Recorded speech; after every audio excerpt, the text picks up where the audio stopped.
טוב מאוד, כוונת בת, יופי, כוונת בת, יפה, ומורידה אותה, ובום, יפה, ומורידה אותה. תחזיקי את האקדח חזק, וקדם, וקדם.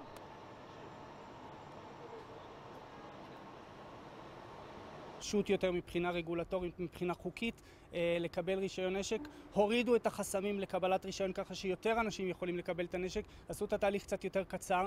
יש לזה יתרונות ויש לזה חסרונות, ואנחנו רואים מה קורה בארצות הברית עם נשקים. זה לא החלטה קלה. שלוף, דרוף, ועובד.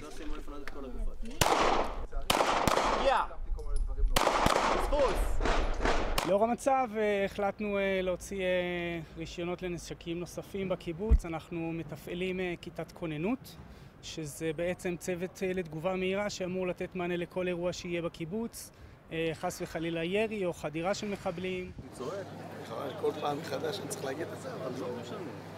מה שנקרא זה צריך לקרות.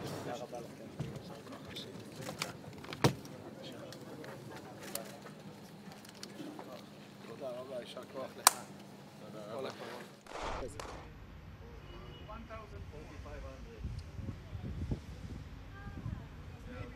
بقول لك انا الوضع هون انا شايفه اخطر لسه من هذا. وانا بقول لك احنا زي قنبله وبتكتك كل الوقت.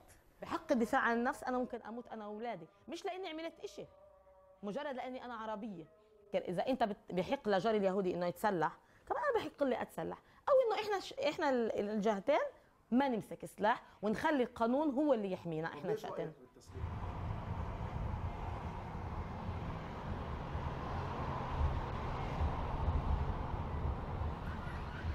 عمي تقريبا خلينا نقول 60% من زبايني يهود بجوش، ما حدا لا بيجي ولا بتصلوا، بيخافوا اصلا يروحوا عند اليهود، واليهود بيخافوا يفوتوا على المدن العربيه.